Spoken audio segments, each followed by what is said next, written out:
Hello বন্ধুরা, Mintu creative চ্যানেলের পক্ষ থেকে আমি মাফি। আমাদের ভিডিওগুলোর নোটিফিকেশন সবার আগে পেতে হলে নিচে থাকা সাবস্ক্রাইব বাটনটি ক্লিক করে পাশে থাকা বেল আইকনটি প্রেস করে রাখুন। ধন্যবাদ সবাইকে।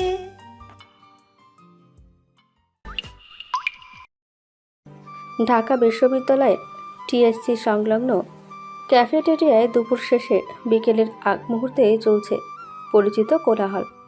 ছাত্রছাত্রীদের হাসি আড্ডা, চামচের টুংটাং, চেয়ার টানার শব্দ, আর দূর থেকে ভেসে আসা রাজনৈতিক স্লোগান। মাঝের বড় টেবিলে বসে আছে তানিয়া, রিয়া ও সামিহা। টেবিলের মধ্যমণি তানিয়া, যার পরনে দামি সাদা ডিজাইনার পোশাক। চাহনি ও কথাবার্তায় স্পষ্ট সে নিজেকে সবার চেয়ে আলাদা ভাবতে ভালোবাসে। তানিয়ার কণ্ঠে ঝরে পড়ে তীব্র ব্যঙ্গ। দেখেছিস রিয়া, ওই মেয়েটার ড্রেসিং সেন্স মনে হচ্ছে নিউ মার্কেট থেকে 100 টাকার দুটো কিনে এনেছে। ভার্সিটিতে যে কিভাবে অ্যালাউ করে এদের। ছাড় তো তানিয়া, সবার কি আর তোর মতো টেস্ট থাকে? তোর বাবা তোকে মাসে যা পকেট মানি দেয় সেটা দিয়ে ওই মেয়ের পুরো ফ্যামিলি চলে যাবে হয়তো। রিয়ার কথা শেষ হতে তানিয়া কফির কাপে চুমুক দিতে দিতে আবার বলল, সো হোয়াট, স্ট্যাটাস বলে তো একটা কথা আছে তাই না? ঢাকা ভার্সিটিতে পড়বে আর চাল চলন থাকবে একদম খ্যাতের মতো, তা তো হতে পারে না। ঠিক তখনই ক্যাফেটেরিয়ার দরজায় প্রবেশ করে আমাদের গল্পের নায়ক রাফসান। সাধারণ চেকের শার্ট গায়ে, পায়ে স্যান্ডেল, কাঁধে ঝুলানো একটি বহুকাল ব্যাগ। তার সহজ সরল চেহারায় ঢাকার কোলাহলের সাথে মানিয়ে নেওয়ার একটা আপ্রাণ চেষ্টা স্পষ্ট। সে চায়ের কাউন্টারের দিকে এগিয়ে যায়। সামিহা রাফসানকে দেখিয়ে ফিসফিস করে বলে, ওই দেখ, আরেকটা মফস্বল এক্সপ্রেস এসে হাজির। তানিয়া অবজ্ঞ ভরে একবার রাফসানের দিকে তাকিয়ে আবার ফোনে মন দেয়, যেন তার অস্তিত্বই তুচ্ছ। রাফসান চায়ের কাপ হাতে খালি টেবিলের দিকে এগোচ্ছিল। হঠাৎ এক ছাত্রের সঙ্গে ধাক্কায় তার হাত কেঁপে যায়। কাপ থেকে ছিটকে পড়া গরম চা সোজা গিয়ে পড়ে তানিয়ার পোশাকে। তানিয়া আর্তনাদ করে লাফিয়ে ওঠে। আহ! মুহূর্তের মধ্যে পুরো ক্যাফেটেরিয়ার নজর তাদের টেবিলের দিকে। তানিয়ার ধবধবে সাদা পোশাকে চায়ের গাঢ় বাদামি দাগ বিশাল একটা মানচিত্রের মতো ছড়িয়ে গেছে। তার ফর্সা মুখটা রাগে টকটকে লাল। এই ছেলে, চোখে দেখে না আমার ড্রেসটা কি হাল করেছেন? কোনো ধারণা আছে আপনার? এটা আপনার 1 মাসের সব খরচ দিয়েও কেনা সম্ভব না। তানিয়ার ক্ষিপ্ত গলা ক্যাফেটেরিয়ার কোলাহল ছাপিয়ে যায়। রাফসান অপ্রস্তুত হয়ে দাঁড়িয়ে থাকে। তার চেহারায় বিব্রত হওয়ার ছাপ স্পষ্ট। সে দ্রুত পকেট থেকে একটা ভাঁজ করা রুমাল বের করে। সর্বনাশ, আমি অত্যন্ত দুঃখিত আপা, আমি দেখি নাই, মাফ করে দেন। মাফ করে দেব? কিসের মাপ? আপনি জানেন এটার কত দাম? আপনার মতো ছেলেরা এই ভার্সিটিতে ঢোকার সুযোগ পায় কিভাবে, সেটাই তো আমি বুঝি না। আপনাদের জায়গা তো। তানিয়া কথা শেষ করার আগেই রাফসান তাকে থামিয়ে দেয়। আপা, চা তো গরম ছিল, আপনার গায়ে লাগে নাই তো? কাপড় তো ধুইলে ঠিক হইব, কিন্তু গায়ে ফসকা পড়লে তো মুশকিল। রাফসানের কণ্ঠে কোনো রাগ নেই, বরং শান্ত আর কিছুটা উদ্বেগের ছোঁয়া। রাফসানের এই অপ্রত্যাশিত শান্ত জবাবে তানিয়া যেন আরও বেশি জ্বলে ওঠে। সে ভেবেছিল ছেলেটা ভয়ে কাঁপতে থাকবে, মাপ চাইবে, কিন্তু তার পরিবর্তে সে কিনা কাপড়ের চেয়ে তার গায়ের চিন্তাই বেশি করছে। আপনি কি আমার সাথে ফাইজলামি করছেন? আপনার সাহস তো কম না। গায়ে লাগলে কি হতো সেটা আমি বোঝাতাম। আপনি আমার পোশাকটা নষ্ট করেছেন, সেটার কি হবে? তানিয়া প্রায় চিৎকার করে বলে। রিয়া আর সামিহাও এবার যোগ দেয়। ঠিকই তো, একটা সরি বললেই কি সব হয়ে যাবে নাকি?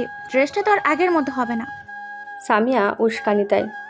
আমার মনে হয় ওর ফাইন হওয়া উচিত, প্রিন্সিপাল স্যারকে বলা দরকার।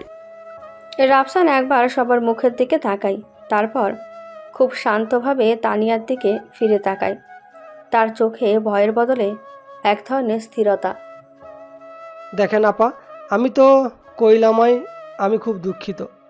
ফাইন দিতে হইলে দিমু, সমস্যা নেই। কিন্তু আমার মনে হয় কাপড়ের চাইতে মানুষ বেশি জরুরি।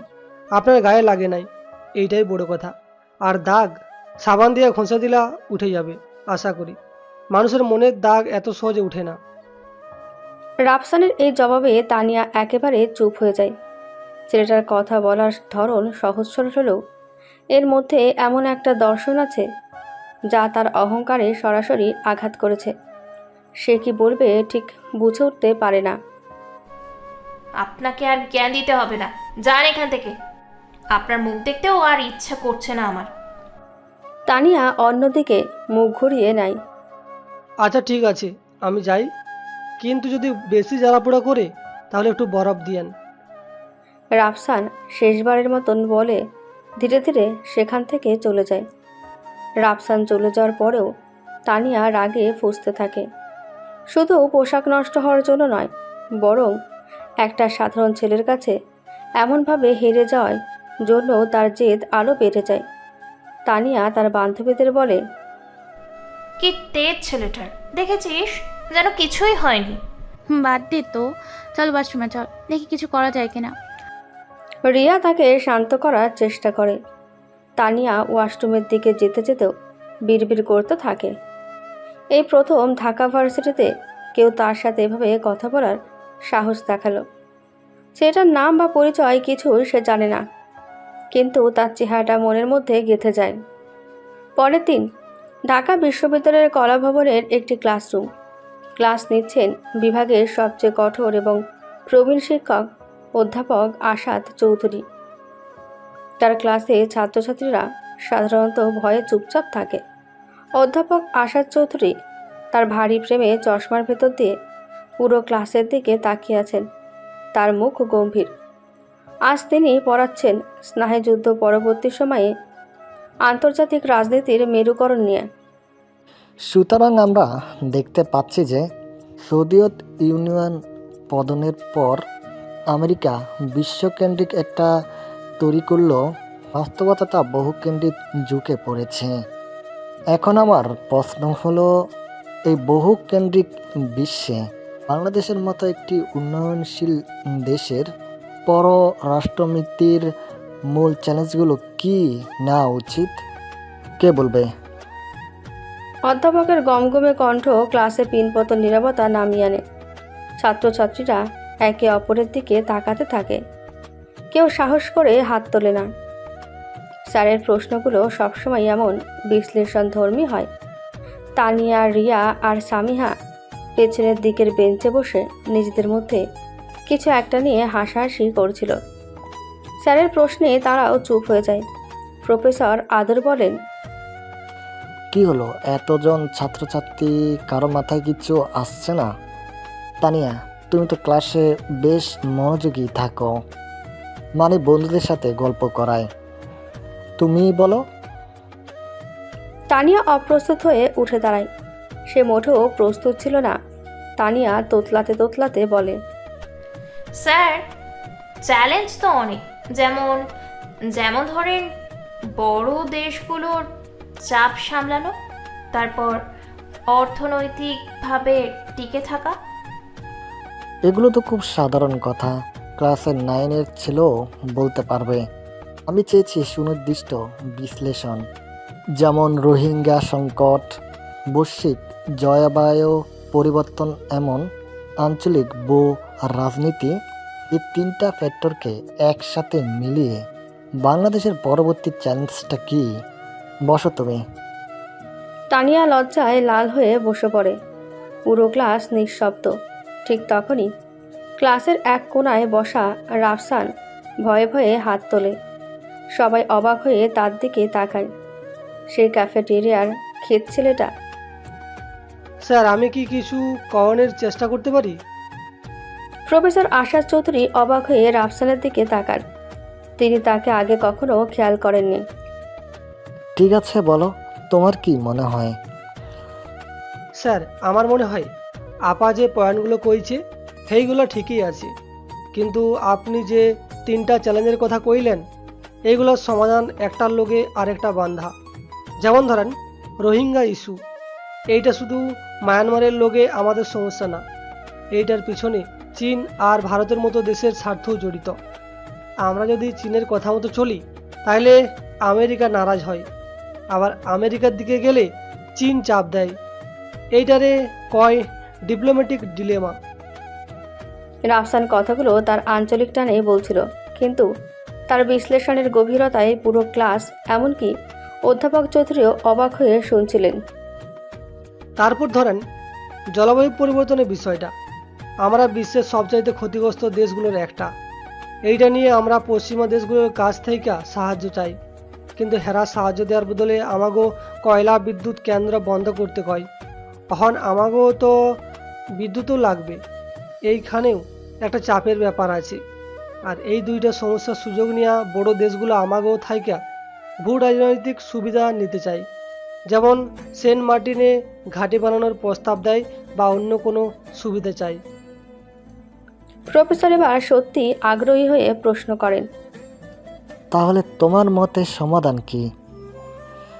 স্যার, সমাধান এক কথায় কঠিন, তবে আমার মনে হয় ব্যালেন্সিং অ্যাক্ট বা ভারসাম্যই আমাগো মূলনীতি হওয়া উচিত। কারো দিকে পুরোপুরি না ঝুঁকিয়া সবার লোকে সম্পর্ক রেখে নিজের দেশের স্বার্থটা হাসিল করতে হবে। অনেকটা দড়ির উপর দিয়া হাঁটার মতো, এদিক ওদিক হইলেই পড়ে যাব। তাই আমাকে কূটনীতি হইতে হবে খুব বিচক্ষণ আর কৌশলী। ক্লাসে কিছুক্ষণ সম্পূর্ণ নীরবতা। তারপর অধ্যাপক আসাদ চৌধুরী মৃদু হাসেন। এমন উত্তর তিনি আশা করেনি, বিশেষ করে এই ছেলেটির কাছ থেকে।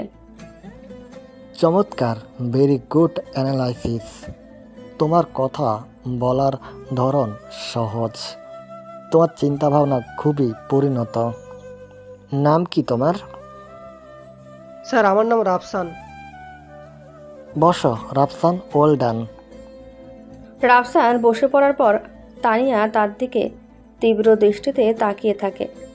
তার বিশ্বাসই হচ্ছে না যে এই ছেলেই গতকাল এমন একটা উত্তর দিয়েছে। তার ভেতরে রাগ, বিস্ময় আর এক ধরনের অনুভূতি কাজ করতে থাকে। ক্লাস শেষ হতেই তানিয়ার বান্ধবীরা তাকে ঘিরে ধরে। তাদের আলোচনার বিষয়বস্তু এখন রাফসান। সামিহার কণ্ঠে ব্যঙ্গ। কিরে তানিয়া, দেখলি খ্যাতটা কী ভাব নিল, যেন আইনস্টাইনের নাতি। দুইটা বইয়ের পাতা উল্টে কী সব লেকচার দিয়ে দিল। রিয়া যোগ করে, আমার তো মনে হয় এগুলো সব মুখস্থ হয়ে করে এসেছে স্যারের সামনে হিরো সাজার জন্য। তানিয়া কিছু না বলে চুপচাপ হাঁটছিল। ঠিক তখনই তারা দেখতে পায় রাফসান করিডোর দিয়ে হেঁটে আসছে। তানিয়া রাফসানকে শুনিয়ে উচ্চস্বরে বলে ওঠে, কিছু মানুষের ভাবটাই সম্পদ। ঢাকার হাওয়া গায়ে লাগলে আরও কত কি হবে। 2 দিন পর হয়তো স্যুট প্যান্ট পরে কলেজ আসবে। রাফসান তাদের পাশ দিয়ে হেঁটে যেতে যেতে শান্তভাবে কিন্তু স্পষ্ট উচ্চারণে জবাব দেয়, হাওয়া তো ভালোই লাগে আপা, কিন্তু ঢাকার দোয়ায় কাছে আসে মাঝে মাঝে, দম বন্ধ হয়ে আসে। রাফসানের এই অপ্রত্যাশিত ও তীক্ষ্ণ জবাবে তানিয়া এবং তার বান্ধবীরা থমকে দাঁড়ায়। রাফসান একবারও তাদের দিকে না তাকিয়ে সোজা হেঁটে চলে যায়। কি অসভ্য ছেলে, দেখলি কিভাবে মুখের ওপর জবাব দিয়ে গেল। ওর সাহস দিন দিন বাড়ছে। তানিয়া, ওকে একটা শিক্ষা দেওয়া দরকার। তানিয়া কোনো কথাই না বলে চুপচাপ রাফসানের চলে যাওয়ার পথে তাকিয়ে থাকে। তার অহংকারী মন বারবার ধাক্কা খাচ্ছে। ছেলেটার সহজতা, বুদ্ধিমত্তা আর আত্মবিশ্বাসে বুঝে যায় এই লড়াই সহজ হবে না। ক্লাসের ঘটনাটি তাদের সম্পর্কের সমীকরণে এক নতুন মাত্রা যোগ করে। ঠাট্টার পাশাপাশি জন্ম নেয় এক ধরনের শ্রদ্ধা। পরন্ত বিকেলে টিএসসির সবুজ লন আর আড্ডারত ভিড়ের মাঝে তানিয়া বন্ধুদের নিয়ে বসে আছে। তাদের আড্ডার কেন্দ্রবন্ধু এখনও রাফসান। সকলের ক্লাসের কথা কিছুতেই তানিয়ার মন থেকে যাচ্ছে না। আমি এখনো বিলিভ করতে পারছি না, আহাদ স্যারের মতো একজন টিচার ওই ছেলের ওরকম উত্তরের প্রশংসা করলেন। ওর কথা বলার স্টাইল তো ঠিক নেই। আরে ছাড় তো, ও হয়তো কোনো গাইড বই থেকে পুরোটা মুখস্থ করে এসেছে। দেখিস কালকে আরেকটা প্রশ্ন করলে আর বলতে পারবে না। সামিহা বলে, কিন্তু ওর কনফিডেন্সটা দেখেছিস, একটুও ভয় পায়নি। ঠিক তখনই সামিহার চোখ পড়ে টিএসসির অন্য প্রান্তে একটি গাছের নিচে সিমেন্টের বেঞ্চে একা বসে থাকা রাফসানের দিকে। তার হাতে একটি মোটা বই, আর সে গভীর মনোযোগ দিয়ে সেটা পড়েছে। আশেপাশে কি হচ্ছে সেদিকে তার কোনো ভ্রুক্ষেপ নেই। সামিয়া শয়তানি হাসি দিয়ে প্রস্তাব দেয়, ওই দেখ, মফস্বল এক্সপ্রেস ওখানে বসেও জ্ঞান অর্জন করছে, চল গিয়ে একটু মজা করে আসি। রিয়াও সায় দেয়। হ্যাঁ চল, আজ ওকে অপমান করতেই হবে, বাড়াবাড়ি পর্যায়ে চলে গিয়েছে। তানিয়া প্রথমে একটু দ্বিধা করে, কিন্তু তারপর তার অহংকারেই জয় হয়। সেও উঠে দাঁড়ায়। তারা তিনজন একসাথে রাফসানের দিকে এগিয়ে যায়। তাদের এগিয়ে আসতে দেখেও রাফসান বই থেকে মুখ তোলে না। তানিয়া সরাসরি আক্রমণ করে, কি ব্যাপার মফস্বল এক্সপ্রেস? একা একা বসে কিসের এত চিন্তা? বাড়ি থেকে পাঠানো মুড়ির টিন শেষ হয়ে গেছে নাকি? রাফসান ধীরে ধীরে বই থেকে মুখ তোলে। তার মুখে কোনো বিরক্তির ছাপ নেই, বরং এক চিলটে শান্ত হাসি। রাফসান বইটা বন্ধ করতে করতে বলে, না আপা, মুড়ির টিন এখনও শেষ হয় নাই, তবে আপনারা যে আইবেন সেটা বুঝতে পারছিলাম। ও তাই নাকি? তুমি তো দেখি গণক হয়ে গেছো। তাহলে এটাও বলো, আমরা কেন এসেছি? কেন আর আইবেন? আপনারা হইলেন শহরে পাখি, আর আমি হইলাম গ্রামের পোকা। পোকা দেখলে পাখিদের যেমন ঠকরাতে ইচ্ছে করে, আপনাদেরও আমারা দেখলে তেমনই কিছু একটা করতে ইচ্ছে করে। এটাই তো স্বাভাবিক। রাফসানের এই উপমায় তানিয়া এবং তার বন্ধুরা একে অপরের দিকে তাকায়। ছেলেটা সরাসরি তাদের অপমান করেছে, কিন্তু এমনভাবে যাতে কিছুই বলার উপায় নেই। তুমি নিজেকে বোকা ভাবো নাকি? ভালোই তো, আমরা তো ভেবেছিলাম ক্লাসে লেকচার দেওয়ার পর নিজেকে আইনস্টাইন ভাবা শুরু করে দিয়েছো। না আপা, এত বড় কিছু ভাবার আমার সময় নাই বা আমার সাহস নাই। আমি তো শুধু ভাবতেছিলাম, আপনারা এত সাজাগুজু কইরা প্রতিদিন ভার্সিটিতে আসেন, আপনাদের কষ্ট হয় না? মানে এত মেকআপ, এত দামি কাপড়, এগুলো সামলায় আবার পড়াশোনাও করেন, আপনাদের তো ডাবল কষ্ট। এই প্রশ্নে তানিয়ার মুখে যেন কেউ চর মারে। এটা তার ব্যক্তিগত অহংকারের জায়গায় সরাসরি আঘাত। তার সাজগোজ, তার স্টাইল, এগুলোই তার পরিচয়ের অংশ। আর এই ছেলের কিনা সেটা কেউ কষ্ট বলছে। তানিয়া রেগে গিয়ে বলে, মানে কি? তুমি কি বলতে চাও আমরা পড়াশোনা করি না, শুধু সেজে গুজে ঘুরে বেড়াই? আরে না না, আমি তো সেইটা বলি নাই, আমি তো আপনাদের প্রশংসা করতেছিলাম। এই যে এত সুন্দর করে রেডি হয়ে ক্লাসে আসেন, তারপর পড়াশোনায় মন বসাতে পারেন, এইটা তো একটা বিশাল প্রতিভা। আমার তো একটা সাধারণ শার্ট পরে আসলেও ক্লাসের অর্ধেক কথা মাথার উপর দিয়ে যায়, মনোযোগই থাকে না। রাফসান এমনভাবে কথাটা বলে যেন সে সত্যিই তাদের প্রশংসা করছে। তানিয়া কি বলবে বুঝতে পারে না। রাফসানের প্রতিটি কথার মধ্যে একটা দ্বৈত অর্থ লুকিয়ে আছে। সে তাকে অপমান করতে এসে নিজে যেন অপমানের শিকার হচ্ছে। তানিয়া হার মেনে নেওয়ার ভঙ্গিতে বলে, তোমার সাথে কথা বলাই বেকার। তোমার মতো মানুষের মানসিকতাই এমন, তোমরা ভালো কিছু বুঝতেই পারো না। হইতে পারে আপা, গ্রামের মানুষ তো বুদ্ধি কম। তাই একটা গোপন কথা কি জানেন? গ্রামের দিকে একটা প্রবাদ আছে, গাছের ফল যত মিষ্টি হোক সেই গাছ কিন্তু বেশি ঝুঁকে থাকে। অহংকারী গাছ বেশি দিন টিকে না, ঝড়ে ভাঙ্গা পড়ে। রাফসান বইটা হাতে নিয়ে উঠে দাঁড়ায়। তানিয়ার গলা চড়ে যায়। মানে তুমি বলতে চাও আমি অহংকারী? আমি তো গাছের কথা কইলাম আপা, আপনি নিজের কথা ভাবলে আমি কি করতে পারি?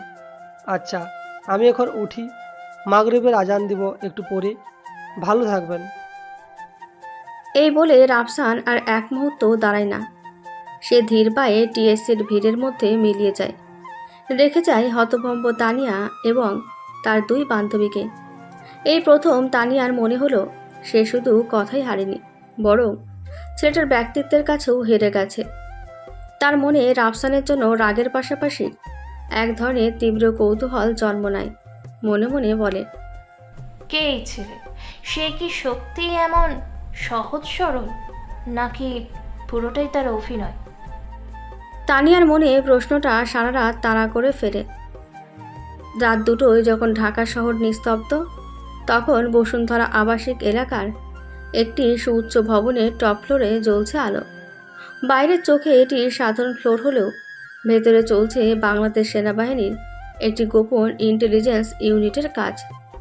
বড় বড় মনিটর, সার্ভার আর আধুনিক যন্ত্রে ঘেরা কক্ষে দাঁড়িয়ে আছে রাফসান। আর কোনো চেকশার্ট নয়, গায়ে কমান্ডো পোশাক। তার তীক্ষ্ণ চাহনিতে নেই সেই সরল ছাত্রের ছায়া। এখন সে মেজর রাফসান আহমেদ, সাহসী ও বিচক্ষণ অফিসার। তার সামনে স্ক্রিনে ভেসে আছে ঢাকা বিশ্ববিদ্যালয়ের কলা ভবনের মানচিত্র এবং একজনের প্রোফাইল, প্রফেসর কামার উদ্দিন। রাফসান হেডসেটে বলে ওঠে। স্যার, রিপোর্ট প্রস্তুত। হেডসেটের ওপাশ থেকে একজন সিনিয়র অফিসারের কণ্ঠ ভেসে আসে। তিনি ব্রিগেডিয়ার জেনারেল অফ জামান, এই মিশনের প্রধান। বলো রাফসান, আজকের আপডেট কি? টার্গেটের নতুন কোনো মুভমেন্ট? স্যার, টার্গেট অর্থাৎ অধ্যাপক কামাল উদ্দিন আজকে সারাদিনে বেশ অস্থির ছিলেন। তাকে দেখে মনে হচ্ছিল তিনি প্রচণ্ড মানসিক চাপের মধ্যে আছেন। আমার ধারণা তাকে ব্ল্যাকমেল করা হচ্ছে এবং চাপ বাড়ছে। তুমি এতটা নিশ্চিত হচ্ছ কিভাবে? স্যার, আজকে ক্লাসে আমি তাকে সরাসরি পর্যবেক্ষণ করেছি। এরপর টিএসসিতেও তার উপর নজর রেখেছিলাম। তিনি কয়েকবার একই নম্বরে ফোন করার চেষ্টা করেছেন, কিন্তু ওপাশ থেকে কেউ ধরেনি। আমার অ্যাসেসমেন্ট হলো বিপক্ষ শক্তি তাকে দিয়ে খুব দ্রুতই কিছু একটা করাতে চাইছে। স্ক্রিনে ক্যাফেটেরিয়ার সিসিটিভি ফুটেজ ভেসে ওঠে, যেখানে দিনের বেলায় সে চা পড়ার ঘটনাটা দেখা যাচ্ছে। আর এই মেয়েটা, সে কে? ফুটেজে তাকে তোমার কাছাকাছি দেখা গেছে। আমি তোমাকে বলছিলাম সিভিলিয়ানদের থেকে দূরত্ব বজায় রাখতে। স্যার, মেয়েটার নাম তানিয়া। সে আমাদের ডিপার্টমেন্টেরই ছাত্রী। ঘটনাটা নিতান্ত একটা দুর্ঘটনা ছিল, তবে এটা আমাকে টার্গেটের আরও কাছাকাছি যাওয়ার একটা সুযোগ করে দিয়েছে। অধ্যাপক কামাল তাকে ব্যক্তিগতভাবে চিনেন। এই পরিচয়ের সূত্র ধরে আমি তার সাথে একটি অ্যাসাইনমেন্টে যুক্ত হওয়ার চেষ্টা করতে পারি। বি কেয়ারফুল রাফসান, অতিরিক্ত আত্মবিশ্বাস ভালো নয়। মেয়েটা কোনোভাবেই এই মিশনের সাথে জড়াবে না। আমাদের মূল লক্ষ্য অধ্যাপক কামাল নন, বরং তার পেছনের চক্রটি। তারা অস্ত্র এবং রাষ্ট্রীয় গোপন তথ্য পাচারের সাথে জড়িত। অধ্যাপক শুধু তাদের একটি গুটি। আমি জানি স্যার, আমি আমার দায়িত্ব সম্পর্কে সচেতন। তবে আমার মনে হয় চক্রটি বুঝতে পেরেছে যে তাদের উপর নজর রাখা হচ্ছে। তারা মরি হয়ে উঠবে, আর তখন তারা অধ্যাপক কামাল বা তার আশেপাশের কাউকেও ব্যবহার করতে পারবে। তোমার অ্যাসেসমেন্ট যুক্তিসঙ্গত। ঠিক আছে, তুমি তোমার ছদ্মবেশ বজায় রাখো। ভার্সিটির সেই ক্ষেত ছাত্র হিসেবেই থাকো। কেউ যেন তোমাকে এক মুহূর্তের জন্য সন্দেহ না করে। প্রয়োজনে আমার সাথে সরাসরি যোগাযোগ করবে। আর হ্যাঁ, ওই মেয়েটার উপর একটা পরোক্ষ নজর রেখো। আমরা কোনো সিভিলিয়ান ক্যাজুয়ালিটি চাই না। Yes sir. সংযোগ বিচ্ছিন্ন হয়ে যায়। মেজর রাফসান স্ক্রিনের দিকে তাকিয়ে থাকে, যেখানে তানিয়ার রাগান্বিত মুখের একটি ক্লোজ আপ শট স্থির হয়ে আছে। তার কঠিন চেহারায় এক মুহূর্তের জন্য একটি জটিল অভিব্যক্তি ফুটে ওঠে।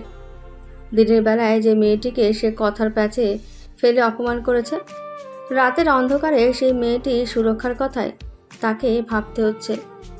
তার মিশন, তার ছদ্মবেশ আর তার অনুভূতি সব কিছু মিলে এক খতরনাক খেলায় পরিণত হয়েছে। রাফসান জানে এই খেলার প্রতিটি চাল তাকে খুব সাবধানে দিতে হবে, কারণ একটা ছোট্ট ভুল শুধু তার মিশনকেই নয়, বরং একজন নিরপরাধ মানুষের জীবনকেও বিপদে ফেলে দিতে পারে। পরের দিন ঢাকা বিশ্ববিদ্যালয়ের কেন্দ্রীয় লাইব্রেরিতে দুপুরের রোদের বিপরীতে এক শীতল শান্ত পরিবেশ। বইয়ের গন্ধ আর ফিসফাসে ভরা ব্রিডিং হলে তানিয়া, রিয়া ও সামিহা এক টেবিলে বসে। যদিও সামনে বই, তবু মনোযোগ অন্যখানে। তানিয়ার মুখে এখনও গতকালের জেদ আর বিরক্তির ছাপ। সে ঝুঁকে এসে বান্ধবীদের সঙ্গে চাপা গলায় একটি পরিকল্পনা শুরু করে। আমি আর সহ্য করতে পারছি না। ছেলেটা নিজেকে কি ভাবে? কাল টিএসসিতে সবার সামনে আমাকে অপমান করলো, আজ ক্লাসে স্যারের সামনে এমন ভাব দেখালো যেন ও একাই সব জানতা। ওকে একটা শিক্ষা দিতেই হবে। রিয়া চারপাশে একবার তাকিয়ে নিয়ে সতর্কভাবে বলল, কি করবি? এখানে কিন্তু কোনো সিন ক্রিয়েট করিস না তানিয়া, এটা লাইব্রেরি কিন্তু খুব স্ট্রিক্ট। তানিয়ার মুখে এক চিলটে অহংকারী হাসি ফুটে উঠল। সে তার হাতে দামি মোবাইলটা টেবিলে রেখে বলল, সিন ক্রিয়েট করতে হবে কেন? আমি ওকে জ্ঞানেই হারাবো। ও নিজেকে খুব পণ্ডিত মনে করে, তাই না?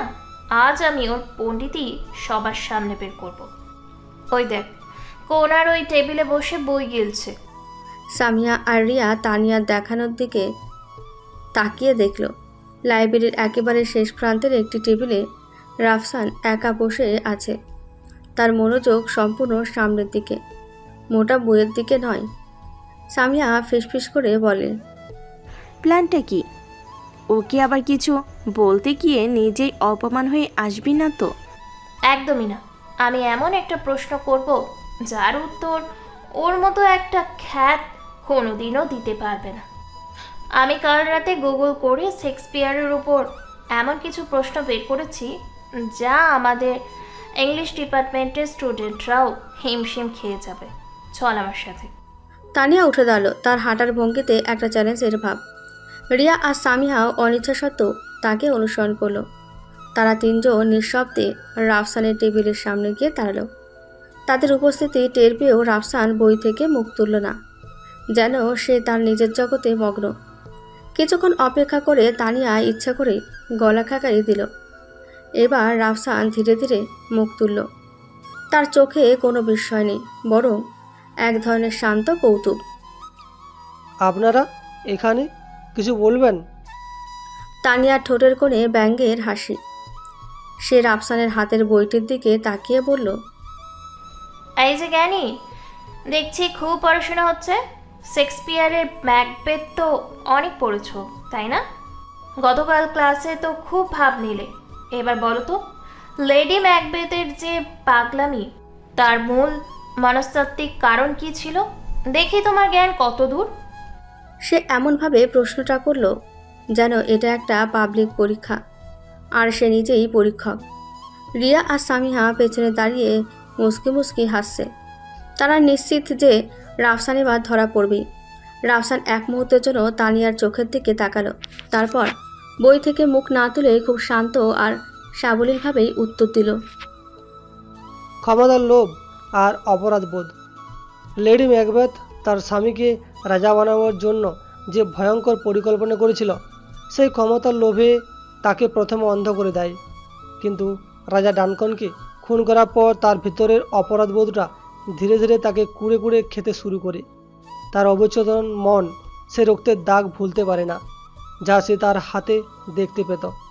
এই গিল্টি বা অপরাধবোধেই তার পাগলামির মূল কারণ। সাইকোলজির ভাষায় একে পোস্ট ট্রমেটিক স্ট্রেস ডিসঅর্ডার এর সিমটমও বলা যায়, যা তার স্লিপ ওয়ার্কিং বা ঘুমের মধ্যে হাঁটার মাধ্যম প্রকাশ পেয়েছিল। রাফসানের এই বিস্তারিত এবং বিশ্লেষণধর্মী উত্তরে শুধু তানিয়াই নয়, তার দুই বান্ধবীও হতভম্ব হয়ে গেল। তারা ভেবেছিল সে হয়তো এক কথায় উত্তর দেবে বা কিছুই বলতে পারবে না, কিন্তু সে এমনভাবে ব্যাখ্যা করলো যেন বিষয়টা তার নখদর্পণে। লাইব্রেরির পিনপতন নীরবতায় রাফসানের শান্ত কণ্ঠস্বর যেন আরও বেশি জোরালো শোনালো। তানিয়ার মুখটা ফ্যাকাশে হয়ে গেছে। সে বুঝতে পারছে তার প্রথম চালটায় ব্যর্থ হয়েছে, কিন্তু তার অহংকার তাকে হার মানতে দিল না। এটা তো অনেকেই জানে, বইয়েই লেখা আছে। এতে নতুন কিছু নেই। আমি ভেবেছিলাম তুমি হয়তো আরও গভীর কিছু বলবে। রাফসান এবার বইটি বন্ধ করে সরাসরি তানিয়ার দিকে তাকালো, তার চোখে সেই সরল হাসি। আপা, জ্ঞান তো আর গভীর বা অগভীর হয় না, জ্ঞান তো জ্ঞানেই। তবে আপনি যেহেতু শেক্সপিয়ার নিয়ে এত আগ্রহী, তাহলে আমারও একটা প্রশ্ন ছিল আপনার কাছে। অনেকদিন ধরিয়া মাথায় ঘুরতেছি, কিন্তু কাউকে জিজ্ঞানোর সুযোগ পাই নাই। তানিয়া কিছুটা আত্মবিশ্বাস ফিরে পেল। সে ভাবল এ আর এমন কি প্রশ্ন করবে। ঠিক আছে, বলো, দেখি তোমার প্রশ্ন। আচ্ছা আপা, আপনি তো অনেক জানেন, অনেক পড়াশোনা করেন, বলেন তো, শেক্সপিয়ারের আরেকটা বিখ্যাত নাটক হ্যামলেটের চাচা গ্লোডিয়াস তার বাপরে মারার লইয়া কানে যে বিষটা দিয়েছিল, ওইটা রাসায়নিক নাম কি ছিল? মানে বইয়ে তো লেখা আছে ওটা হেবনা গাছের রস, কিন্তু সেই সময়ের প্রেক্ষাপটে কোন বিষয়টাকে হেবনা বলা হইতো? ওটার বাস্তব কোনো অস্তিত্ব কি ছিল? এই প্রশ্নে তানিয়া পুরোপুরি বাকরুদ্ধ হয়ে গেল। সে হামলেট পড়েছে, কিন্তু বিষের রাসায়নিক নাম, এটা তো সে কোনোদিন চিন্তা করেনি। এটা কোনো সাহিত্যিক প্রশ্ন নয়, এর মধ্যে রসায়ন আর ইতিহাসও জড়িত। সে আমতা আমতা করতে লাগলো। এইটা এটা তো একটা ফিকশনাল নাম হতে পারে, এর কি বাস্তব কোনো নাম থাকার দরকার আছে? রাফসান মৃদু হাসল। হতে পারে, কিন্তু গবেষকরা বলেন হেমলক বা ইউ গাছের বিষের সাথে এর মিল পাওয়া যায়, তবে নির্দিষ্ট করে কেউ বলতে পারে না। আমি ভাবছিলাম আপনি হয়তো জানবেন, কারণ সাহিত্যের গভীরে যাইতে হইলে তো শুধু গল্প পড়লে হয় না, তার পেছনে সমাজ, বিজ্ঞান আর ইতিহাসও জানতে হয়, তাই না আপা? তীব্র অপমানে তানিয়ার কান গরম হয়ে গেল। রাফসান তাকে সরাসরি বলেনি যে সে শুধু গল্পের ওপরের অংশটাই পড়ে, কিন্তু তার কথার অর্থ ছিল ঠিক তাই। সে আর এক মুহূর্ত দাঁড়ালো না। তোমার সাথে কথা বলাই ভুল হয়েছে। এই বলে সে হনহন করে প্রায় দৌড়ের ভঙ্গিতে সেখান থেকে বেরিয়ে গেল। রিয়া আর সামিহাও দ্রুত তাকে অনুসরণ করলো। লাইব্রেরিয়ান তার ডেস্ক থেকে ভারী গলায় বলে উঠলেন, এইখানে এত কথা কিসের? Silence please. রাফসান চুপচাপ বইয়ে মুখ রাখে, তবে ঠোঁটের কোণে লুকানো এক চিলতে বিজয়ের হাসি জানিয়ে দেয় ছদ্মবেশ আরও মজবুত হচ্ছে। আর লাইব্রেরি থেকে বেরিয়ে তানিয়ার ভেতরে রাগ আর জেদের আগুন জ্বলে ওঠে। সে ঠিক করে এই ছেলেটিকে হারাতে হলে যে কোনো পর্যায়ে যাবে। বিকেলে ভার্সিটির মল চত্বরে ব্যস্ত রাস্তায় তানিয়া ও রিয়া আইসক্রিম খেতে খেতে কলা ভবনের দিকে থেকে আসছিল। তানিয়ার মন এখন খারাপ, লাইব্রেরির অপমান ভুলতে পারছে না। হালকা করতে রিয়া হাসতে হাসতে বলল, বাদ দে তো তানিয়া, ছেলেটার একটা আস্ত শয়তান। ও ইচ্ছে করেই তোকে অপমান করার জন্য ওইসব পড়েছে। তুই কেন ওর কথা এত ভাবছিস? তানিয়ার হাতে থাকা আইসক্রিমটা গলে পড়ছিল, কিন্তু সেদিকে তার কোনো খেয়াল নেই। সে তিক্ত গলায় বলল, আমি ওর কথা ভাবছি না, আমি ভাবছি ওর সাহসটা দিন দিন কিভাবে বাড়ছে। একটা সাধারণ গ্রাম থেকে আসা ছেলে, তার এত তেজ হয় কি করে? ওকে আমি দেখিয়ে ছাড়বো যে ঢাকা শহরটা ওর মতো ছেলেদের জন্য না। কিভাবে দেখাবি? ওর সাথে কথাই তো তুই পারছিস না, মারামারি তো আর করতে পারবি না। দেখি না কি করা যায়। তানিয়া কথাটা শেষ করার আগেই তাদের কানে কিছু হাসাহাসি আর বাজে মন্তব্যের শব্দ ভেসে এলো। তারা তাকিয়ে দেখল, দূরে ভার্সিটির পরিচিত কিছু বখাটে ছেলে দাঁড়িয়ে আছে। এদের লিডারের নাম সাজিদ, যে কিনা রাজনৈতিক প্রভাব খাটিয়ে ভার্সিটিতে দাপিয়ে বেড়ায়। তারা তানিয়ারই এক ক্লাসমেট। শান্ত স্বভাবে মেয়ে রাফসানকে ঘিরে ধরেছে এবং বাজেভাবে ট্রিস করছে। সাজিদ মিষ্টিভাবে হেসে বলল, কি ব্যাপার আফসানা, একা একা কই যাও? আমাদের সাথে একটু চা খেলে কি মহাভারত অশুদ্ধ হয়ে যাবে? রাফসানা ভয়ে কাঁপছিল। সে মিনতি সুরে বলল, সাজিদ ভাই প্লিজ রাস্তা ছাড়ুন, আমার বাস এসে পড়বে। সাজিদের এক সঙ্গী বলে উঠল, আরে বাসের চিন্তা পরে করো, আগে ভাইয়ের মনের চিন্তাটা করো, আগে ভাইয়ের মনের চিন্তাটা বোঝো। ভাই কতদিন ধরে তোমার দিকে তাকিয়ে আছে, একটু পাত্তা তো দিতে পারো। রিয়া তানিয়ার হাত ধরে টেনে বলল, তানিয়া চল এখান থেকে, এদের সাথে ঝামেলায় জড়ানোর দরকার নেই, এটা খুব খারাপ ছেলে হয়। তানিয়া দ্বিধায় পড়ে যায়। নীতিবোধ তাকে মেয়েটিকে সাহায্য করতে বললেও সাজিদদের ভয় পিছু ছাড়ছিল না। ঠিক তখনই সে দেখে রাফসান রাস্তার উল্টো দিক থেকে হেঁটে আসছে, আগের মতোই শান্ত ভঙ্গিতে। তানিয়া নিশ্চিন্ত ছিল সেটা দেখে না দেখার ভান করে চলে যাবে, কিন্তু সবাইকে অবাক করে রাফসান সোজা সাজিদদের দিকে এগিয়ে যায়। বিন্দুমাত্র আগ্রাসী না হয়ে মুখে সেই চেনা হাসি নিয়ে সে সরাসরি সাজিদের সামনে গিয়ে দাঁড়ায়। আফসানাকে একদম উপেক্ষা করে সে বলল, সাজিদ ভাই, আসসালামু আলাইকুম, ভালো আছেন? আপনারা তো আজকাল দেখাই যায় না, রাজনীতির কাজে খুব ব্যস্ত থাকার মনে হয়। সাজিদ আর তার সঙ্গীরা হঠাৎ রাফসানকে দেখে কিছুটা হকচকিয়ে গেল। তারা ভেবেছিল এই ছেলে আবার কে, সাজিদ ভ্রুকুচকে বলল, তুই কে রে? আর আমি ব্যস্ত থাকি না, অবসর সেই কৈফিয়ত তোকে দিতে হবে নাকি? রাফসান এমনভাবে হাসলো যেন সাজিদ খুব মজার কোনো কথা বলেছে। আরে না না, কৈফত কেন দিবেন? আপনি তো আমাদের বড় ভাই, আমাদের নেতা। আমি তো আপনার একটা খবর দিতে আইছিলাম। এই যে একটু আগে ভিসি স্যারের রুমের সামনে দিয়ে আসতেছিলাম না, দেখলাম ছাত্রলীগের সেন্ট্রাল কমিটির কয়েকজন বড় বড় নেতা স্যারের সাথে কথা বলতেছি। তারা নাকি ভার্সিটিতে ইফটিচিংয়ের বিরুদ্ধে একটা বড় অভিযান চালাবেন। যে ধরা পড়বে তারা নাকি পুলিশে দেওয়ার আগে ওনারা নিজে হাতে ট্রিটমেন্ট দিবেন। এই কথা শোনার সাথে সাথে সাজিদ আর তার বন্ধুদের মুখের রং পাল্টে গেল। ভার্সিটির পলিটিক্স তারা ভালোই বোঝে।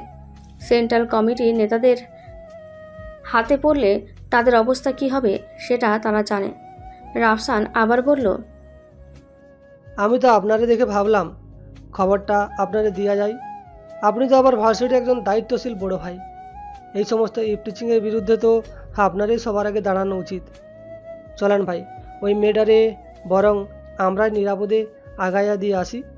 তাইলে সেন্ট্রাল কমিটির নেতারা দেখলে আপনার উপর খুশি হইব, বলবে সাজিদের মতো পোলাই তো দরকার। রাফসানের এই প্রস্তাবে সাজিদ যেন আকাশ থেকে পড়ল। সে রাফসানের দিকে কিছুক্ষণ তাকিয়ে থাকলো। বোঝার চেষ্টা করলো সে কি সত্যি বলছে না মজা করছে, কিন্তু রাফসানের মুখের সরল অভিব্যক্তি দেখে সে কিছুই বুঝতে পারল না। সে শুধু বুঝলো এখানে আর এক মুহূর্ত থাকাও নিরাপদ নয়। সাজিদ দ্রুত নিজেকে সামলে নিয়ে জোর করে হেসে বলল, আরে আমরা তো আফসানার সাথে মজাই করছিলাম, ও তো আমাদের ছোট বোনের মতো, তাই না আফসানা? আচ্ছা যা, তুই সাবধানে বাড়ি যা। চল রে, আমাদের একটু কাজ আছে। এই বলে সাজিদ তার দলবল নিয়ে প্রায় দৌড়ের ভঙ্গিতেই সেখান থেকে কেটে পড়ল। আফসানা কৃতজ্ঞ দৃষ্টিতে রাফসানের দিকে তাকালো। ধন্যবাদ ভাইয়া, আপনি না থাকলে আজ। রাফসান মেয়েটিকে কথা শেষ করতে না দিয়ে বলল, সাবধানে চলাফেরা করবেন আপা, আর ভয় পাইয়েন না। ভার্সিটি সবার পড়ার জায়গা, ভয় পাওয়ার জায়গা না। এই পুরো ঘটনাটা তানিয়া আর রিয়া খুব দূর থেকে দাঁড়িয়ে দেখল। তানিয়া স্তব্ধ। সে ভেবেছিল রাফসান হয়তো মারামারি করবে বা নিজে অপমানিত হবে, কিন্তু সে যে এমন ঠান্ডা মাথায় শুধু কথার প্যাচে পুরো পরিস্থিতির সামলে নেবে, এটা তার কল্পনারও বাইরে ছিল। সে কোনো মারামারি করেনি, কোনো চিৎকার করেনি, অথচ বকাটেগুলোকে লেজ গুটিয়ে পালাতে বাধ্য করেছে। আফসানা চলে যাওয়ার পর রাফসানও নিজের পথে হাঁটা শুরু করলো। সে একবারও তানিয়াদের দিকে তাকালো না, যেন তারা সেখানে দাঁড়িয়ে আছে কি নেই তাতে তার কিছু যায় আসে না। রিয়া অবাক হয়ে বলল, ছেলেটা তো সাংঘাতিক বুদ্ধিমান তানিয়া, দেখলি কিভাবে সিচুয়েশনটা হ্যান্ডেল করলো? তানিয়ার মুখে কোনো কথা নেই। তার অহংকারী মনটা আজ দ্বিতীয়বারের মতন বড় ধরনের ধাক্কা খেল। রাফসানের প্রতি তার মনে যে শুধু রাগ আর জেদ ছিল, তার সাথে আজ অজান্তেই মিলে গেল এক ধরনের বিস্ময় আর সমীহ। সে বুঝতে পারছিল এই সহজ সরল চেহারার আড়ালে এমন কিছু একটা আছে যা আমি ধরতে পারছি না, আর যা কিছুই আমি ধরতে পারি না তাই আমাকে আরও বেশি করে আকর্ষণ করে। পরের দিন আন্তর্জাতিক সম্পর্ক বিভাগে করিডোর। ক্লাস শেষে ছাত্রছাত্রীরা বেরিয়ে আসে। অধ্যাপক আসাদ চৌধুরীর ক্লাসের পর সবার মধ্যেই এক ধরনের ক্লান্তি আর পড়াশোনার চাপ স্পষ্ট। তানিয়া আর রিয়া একসাথে বের হচ্ছিল। এমন সময় অধ্যাপক চৌধুরী তানিয়াকে ডাক দিলেন। তানিয়া, এক মিনিট শুনো। তানিয়া স্যারের ডাকে কিছুটা অবাক হয়েই তার কাছে গেল। জি স্যার, বলুন। অধ্যাপক চৌধুরী তার সেই গম্ভীর মুখে বললেন, সামনের সপ্তাহে আমাদের ডিপার্টমেন্ট থেকে গ্লোবাল পলিটিক্স ম্যাগাজিনের জন্য একটা আর্টিকেল জমা দিতে হবে। টপিক হলো বাংলাদেশের রাজনৈতিক বাস্তবতায় রোহিঙ্গা সংকট ও বৃহৎ শক্তিগুলোর ভূমিকা। আমি চাই এই আর্টিকেলটা তোমরা দুজন মিলে লেখো। তানিয়া প্রথমে বুঝতে পারল না তোমরা দুজন বলতে স্যার কাকে বোঝাচ্ছেন। সে প্রশ্ন করল, স্যার আমি আর কে? স্যার আমাকে ডেকেছেন? তানিয়া ঘাড় ঘুরিয়ে দেখল তার পেছনে রাফসান দাঁড়িয়ে আছে। তার মুখ সে আগের মতোই শান্ত। তানিয়া বুঝতে পারল তার জীবনের সবচেয়ে বড় দুঃস্বপ্নটা সত্যি হতে চলেছে। অধ্যাপক চৌধুরী বললেন, হ্যাঁ রাফসান, আমি চাই এই অ্যাসাইনমেন্টটা তুমি আর তানিয়া একসাথে মিলে করো।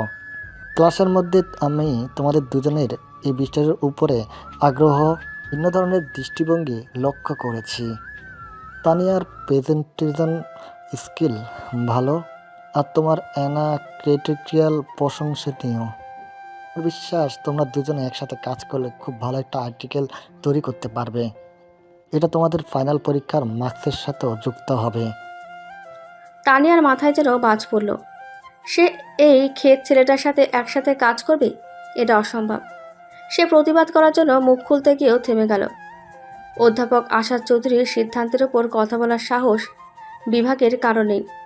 সে জোর করে মুখে হাসি ফুটিয়ে বলল, কিন্তু স্যার, আমাদের দুজনের কাজের স্টাইল তো একদম আলাদা।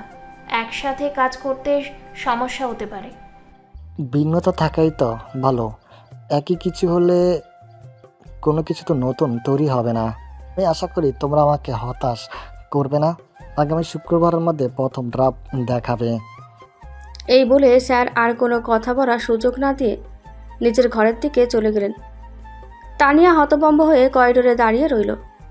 রাফসান তার দিকে তাকিয়ে শান্তভাবে বলল, তাহলে আপা, কখন আর কোথায় বইসা কাজটা শুরু করা যায়?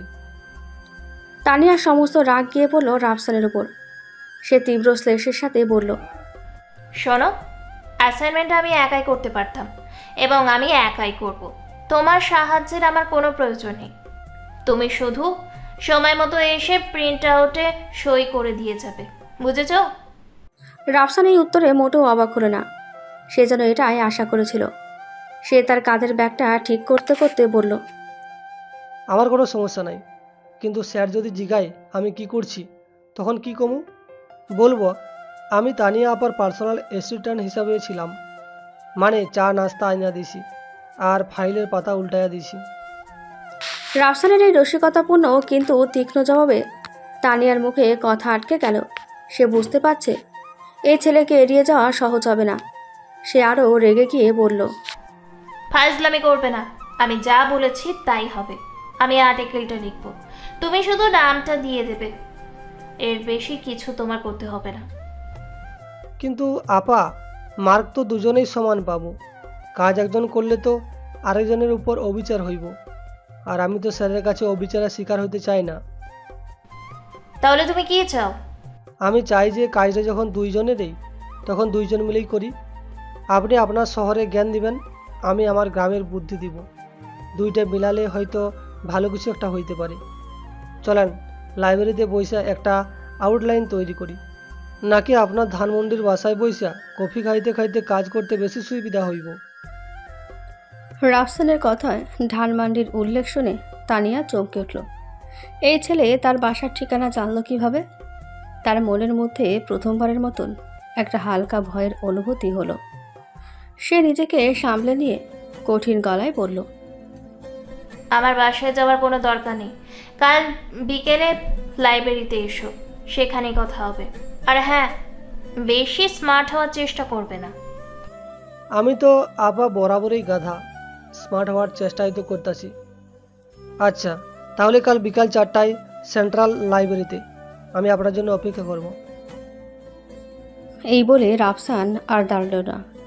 সে নিজের পথে চলে গেল। তানিয়া করিডোরে একা দাঁড়িয়ে রইল। তার মনে হচ্ছিল সে যেন একটা ফাঁদে আটকে পড়েছে। একদিকে স্যারের কড়া নির্দেশ, অন্যদিকে এই ছেলের অসহ্য উপস্থিতি। ও গড, কি করি এখন? সে বুঝতে পারছিল না এই বাধ্যতামূলক সঙ্গ তার জন্য কী বই আনবে। আরও অপমান, নাকি নতুন কোনো গল্পের শুরু? সেই একই রাত, বসুন্ধরা সেই হাইটেক কমান্ড সেন্টার। চারিদিকের মনিটরগুলোতে বিভিন্ন ডেটা, ম্যাপ আর স্যাটেলাইট ইমেজ ভেসে উঠছে আর মিলিয়ে যাচ্ছে। ঘরের পরিবেশ থমথমে।